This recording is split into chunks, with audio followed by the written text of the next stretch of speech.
حضرت عبد المطلب کی طرف آیا اور اس کے بعد اس کا رخ قبیلہ کیس اور بنو مظہر کی بستیوں کی طرف ہو گیا۔ یہ دیکھ کر حضرت عبد المطلب نے کہا، اے گروہ قریش اور مظہر، جاؤ، تمہیں سیرابی حاصل ہوگی۔ چنانچہ یہ لوگ جب اپنی بستیوں میں پہنچے تو وہاں بارش شروع ہو چکی تھی۔ سبحان اللہ۔ ناظرین، یہ سب برکات نبی کریم کی ذات کی موجودگی کی وجہ سے تھی۔ جس دعا میں اللہ کے محبوب اللہ کے حبیب صلی اللہ علیہ وسلم کی آمین شامل ہو اور وہ دعا قبول نہ ہو، یہ کیسے ہو سکتا ہے؟ اور دوسری اہم بات جو معلوم ہوئی وہ یہ کہ اسلام سے پہلے بھی قریش اور عرب کے لوگ اللہ تعالیٰ ہی سے اپنے مسائل کے لیے دعا مانگا کرتے تھے، مطلب یہ کہ وہ اللہ کو ماننے والے تھے۔ ناظرین، اس واقعے سے نبی کریم کی شان کے ساتھ ساتھ آپ صلی اللہ علیہ وسلم کے خاندان کی شان بھی واضح ہوتی ہے کہ اللہ تعالیٰ کی طرف سے آپ کی دادی جان کو خواب آنا اور پھر آپ کے دادا جان کا اللہ کی بارگاہ میں سوال کرنا اور ان کی دعاؤں کا قبول ہونا، یہ سب خاندان نبوت صلی اللہ علیہ وسلم کی شان کو ظاہر کرتا ہے۔ روایات میں آتا ہے کہ آپ صلی اللہ علیہ وسلم کی شان کے حوالے سے ایک واقعہ آیا ہے کہ جب کہ نبی کریم صلی اللہ علیہ وسلم 7 سال کے ہو چکے تھے تو آپ کی آنکھیں دکھنے کو آ گئیں۔ مکہ میں آنکھوں کا علاج کرایا گیا لیکن افاقہ نہ ہوا۔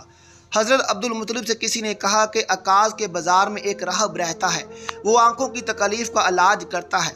حضرت عبد المطلب آپ اس کے پاس لے گئے۔ اس کی عبادت گاہ کا دروازہ بند تھا۔ انہوں نے اسے آواز دی، راہب نے کوئی جواب نہ دیا۔ اچانک عبادت گاہ میں شدید زلزلہ آیا۔ راہب ڈر گیا کہ کہیں عبادت خانہ اس کے اوپر نہ گر پڑے، اس لیے ایک دم باہر نکل آیا۔ اب اس نے دیکھا تو چونک اٹھا۔ اس نے کہا، عبد المطلب، یہ لڑکا اس امت کا نبی ہے، اگر میں باہر نہ نکل آتا تو یہ عبادت گاہ ضرور مجھ پر گر پڑتی۔ اس لڑکے کو فوراً واپس لے جاؤ، اس کی حفاظت کرو، کہیں یہودیوں یا عیسائیوں میں سے کوئی سے قتل نہ کر دے۔ پھر اس نے کہا، اور رہی بات ان کی آنکھوں کی، تو آنکھوں کی دعا تو خود ان کے پاس موجود ہے۔ حضرت عبد المطلب یہ سن کر حیران ہوئے اور بولے، ان کے اپنے پاس ہے؟ میں سمجھا نہیں۔ ہاں، ان کا لعاب دہن ان کی آنکھوں میں لگائیں۔ انہوں نے ایسا ہی کیا، آنکھیں فوراً ٹھیک ہو گئیں۔ ابن اسحاق بہقی اور ابن عساکر رحمۃ اللہ علیہ نے حضرت علی رضی اللہ تعالیٰ عنہ سے روایت نقل کی کہ میں نے رسول خدا صلی اللہ علیہ وسلم کو فرماتے سنا کہ میں جاہلیت کی رسم و بد اور لہو اولاد کی طرف کبھی بھی متوجہ نہیں ہوا سوائے 2 راتوں کے، اور ان 2 راتوں میں اللہ تعالیٰ نے مجھے بے خطا اور معصوم رکھا۔ ایک رات کا واقعہ تو یہ ہے کہ میں مکہ کے چند نوجوان اور میں یعنی آپ صلی اللہ علیہ وسلم اپنے گھر کی بکریوں کے ریوڑ میں تھے۔ میں نے اپنے ساتھی سے کہا، ذرا میری بکریوں کی نگرانی کرنا تاکہ میں مکہ جا کر نوجوانوں کا شغل دیکھوں۔ اس نے کہا، اچھا ٹھیک ہے۔ پھر میں آبادی کی طرف آیا اور پہلے ہی گھر میں موسیقی کی آواز میں نے سنی۔ پوچھا، یہ آواز کیسی ہے؟ کسی نے بتایا کہ شادی کا سلسلہ ہے۔ میں موسیقی سننے کے لیے بیٹھ گیا۔ اللہ تعالیٰ نے میرے کانوں کو کاتب تپایا اور میں سو گیا، حتیٰ کہ دوسرے روز سورج کی آمد پر اس کی شعاؤں نے مجھے بیدار کر دیا۔ میں اٹھ کر اپنے ساتھی کے پاس گیا۔ اس نے پوچھا، اتنے لمبے وقت تم کیا کرتے رہے؟ میں نے اس کو پوری آپ بیتی سنائی۔ دوسری رات پھر میں نے اپنے ساتھی سے کہا، میری بکریوں کا خیال رکھنا کہ میں جا کر کچھ شغل کروں۔ اس نے اقرار کیا اور میں مکہ شہر کی طرف روانہ ہو گیا۔ یہاں آ کر میں نے موسیقی کی ویسے ہی آواز سنی جیسے میں نے گزشتہ رات سنی تھی۔ میں دیکھنے کے لیے بیٹھ گیا، پھر قدرت نے میرے کانوں کو کاتب تپایا اور میں سو گیا، یہاں تک کہ دوسرے دن دھوپ نے مجھے جگایا۔ پھر میں لوٹ کر اپنے ساتھی کے پاس آیا اور اس نے پوچھا کہ تم نے کیا کیا؟ میں نے کہا، کچھ بھی نہیں، اور ساری صورتحال بتائی۔ اس کے بعد میں نے کبھی ایسا ارادہ کیا اور نہ ہی مجھے کوئی رغبت ہوئی، یہاں تک کہ اللہ تعالیٰ نے مجھے نبوت سے سرفراز فرمایا۔ حضرت جابر رضی اللہ تعالیٰ عنہ سے روایت ہے کہ جب کعبہ کی تعمیر ہوئی تو نبی صلی اللہ علیہ وسلم اور حضرت عباس رضی اللہ تعالیٰ عنہ پتھر اٹھا اٹھا کر لانے لگے۔ حضرت عباس رضی اللہ تعالیٰ عنہ نے آپ سے کہا کہ اتنا اپنا تہبند اتار کر کندھوں پر رکھ لو تاکہ تمہارے کندھے پتھر سے محفوظ رہیں۔ چنانچہ آپ صلی اللہ علیہ وسلم نے اپنا تہبند کھول کر کندھوں پر رکھا ہی تھا، اتنے میں آپ زمین پر گر گئے اور آنکھیں آسمان میں لگ گئیں۔ پھر آپ اٹھے اور فرمانے لگے، میرا تہبند، میرا تہبند، اور فوراً آپ صلی اللہ علیہ وسلم نے تہبند باندھ لیا۔ حضرت عباس رضی اللہ تعالیٰ عنہ فرماتے ہیں، اچانک آپ بے ہوش ہو کر گر پڑے۔ میں دوڑتا ہوا آیا تو آپ کی نگاہیں آسمان میں پیوست تھیں۔ میں نے کہا، اے بھتیجے، تمہاری حالت کیا ہے؟ آپ صلی اللہ علیہ وسلم نے فرمایا، مجھے روک دیا گیا ہے کہ میں برہنہ ہو کر چلوں۔ اس کے بعد آپ صلی اللہ علیہ وسلم کبھی عریاں نہ ہوئے۔ حضرت عباس کہتے ہیں کہ میں نے آپ کی بات نوٹ کر لی کہ اس کے بعد آپ کبھی عریاں نہیں ہوئے۔ اللہ نے آپ صلی اللہ علیہ وسلم کی رسالت کا اظہار کر دیا۔ اللہ پاک ہمیں دین کا پیروکار بنائے اور ہمیں نیکوکاروں میں شامل کرے، آمین ثم آمین۔ آخر میں ناظرین، اللہ کا ایک نام کمنٹ میں لکھ دیں۔ ملتے ہیں اگلی ویڈیو کے ساتھ، اللہ حافظ۔